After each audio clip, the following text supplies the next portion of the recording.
I'm very happy to be here.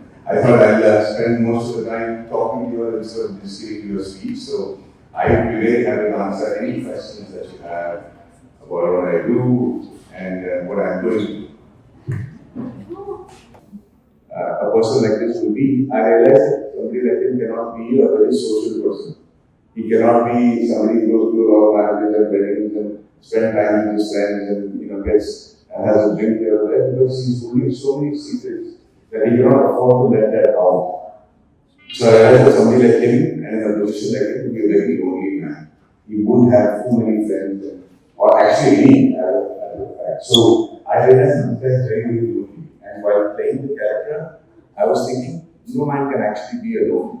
Who's his best companion? And I realized that his best companion that he always talks to or has a conversation with or discusses things with was a cigarette. So I made that cigarette my best friend in the scene. Gen Z and Gen C plus. Because they're very less, in my opinion, they're very less useful, which is wonderful actually. A lot of restaurant people are still looking forward about how many people get likes and stuff, but at one point of time, your whole life depends on how many likes you got on Instagram. Thankfully, that is gone. And even more is the dependence on the read and how much you read. So during 3 years, we were looking for what the next generation was likely to do. Okay? And we realized that engineering and being a doctor was not going to be the only profession. There are, like today, if I have to ask somebody for a profession, I don't even know what to tell them to study because what I think every kid should do before they are 21 or 22 is to get in 10,000 hours of anything. That tells me that you've got the grit to sit and pursue and do something for 10,000 hours. So that particular subject, even if it's just gardening or driving a car or coding, whatever, you do 10,000 hours, but then you're very, very successful as an employee or an employer. I know that this has the ability to apply. So smartly use ChatGPT, how to know what's going to come around the corner. So right now, it does look like AI is going to take over a lot of things. But it will, but not as much as what people think. So we realized that we need to create an environment, at least in India, where people allow their children to become experts in whatever fields that they choose to be it being a hair designer or something as small as or as intricate as being a nail spa, or design. So all these professions have got an extraordinary amount of success once you reach a particular category. And so the whole idea of 3 years was to create a larger vista of professions that the youngsters will be allowed to go to thanks to their parents. And I think it ran through all of Asia, all of China, all of Korea, and it was a good happy story. And the best part was me, Amir, and Sharon spending time shooting together in the college. We got to the college life all over again. We were all put up in the girls' hostel, which we had. It was fabulous. We stayed in the college, we never stayed in the hostel, we never stayed in the hotel. I think we were shooting in Iron Backwards, we ended up staying in the hostel. Really good fun. Being impacted by AI in the sense that a lot of things that used to take months for us to do just takes hours. So it basically, I don't know if the skill set of people has changed, but the ability to do the work smartly and more efficiently has become, way more faster. So VFX, CGI, all used to take about 4 or 5 months. So the period in which the film used to be post-production was to be really, really long. Now in Dhurandhar, we finished the last day of shoot on the 29th of October, and the film released on the 5th of December. So it's hardly 1 month turnaround, which is a huge saving for the producers in terms of all the money that they can start before the release. But I think it's really going to change the game for people in terms of just the imagination. So, you told me that I had the good fortune of being so many different characters, but actually those characters chose me. I could have not chosen to do Nambi Narayanan had I not met him. I could not have chosen to do Ajit Dawal had they not approached me for it, because I couldn't imagine myself doing it. Right?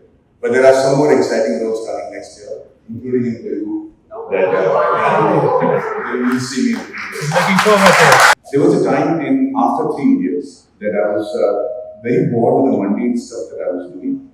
I was dancing with the tune of my directors and storytellers, and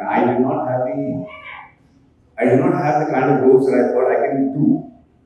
One of the things that happened to me is we were doing a song in Switzerland sometime in 2011, and I was dancing on the road wearing a green pant and a red shirt with a heroine, and we were gyrating, and the dance master was going 5, 6, 7, 8 and dance.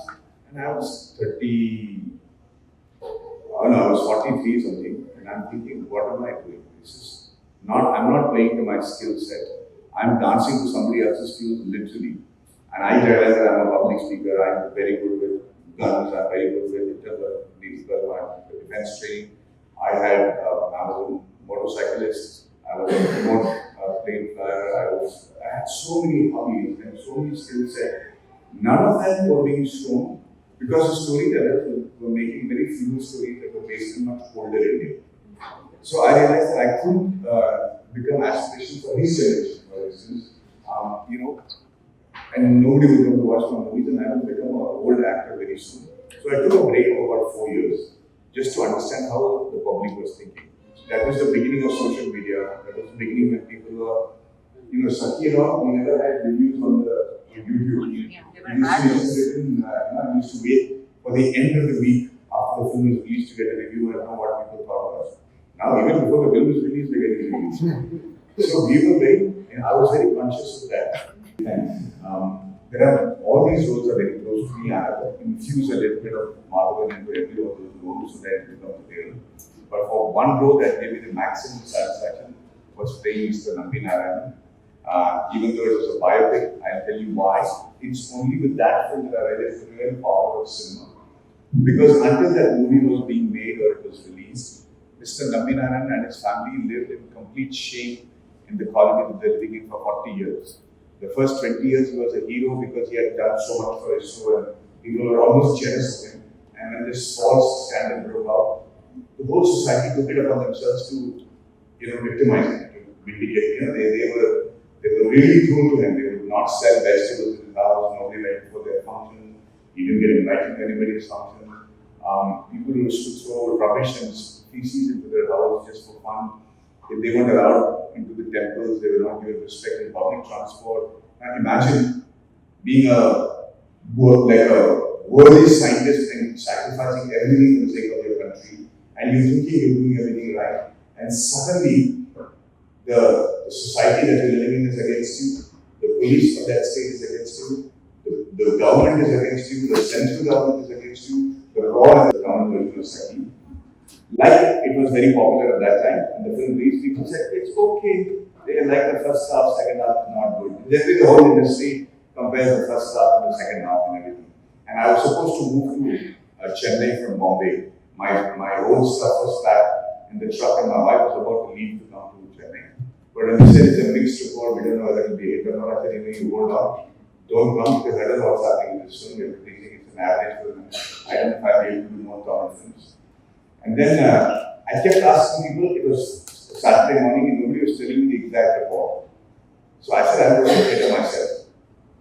I remember going to the Daily Theatre, we saw the film in Chennai. It was a huge theatre of 1,200 people. And I quietly went to the theatre. When the owner saw me, he freaked out. He said, what are you doing? Come here, come here. He took an umbrella and all that, and he took me to the theatre. I said, I want to know how people are reacting to the film. And I remember clearly, and I sat just in the back of the theatre. And the movie was supposed to start, and I'm praying and I'm keeping my fingers crossed. Because I'm actually going to see the reaction of the audience. So when the film started, it started with Madras Stockers, and people would sing for the name of Madras Stockers, they would sing for Mr. P.C. Sriram's name, and A.R. Rahman's name, and Mr. Madhavan's name, of course. And then the closer of my face came, and they started, and then we would put a song, right?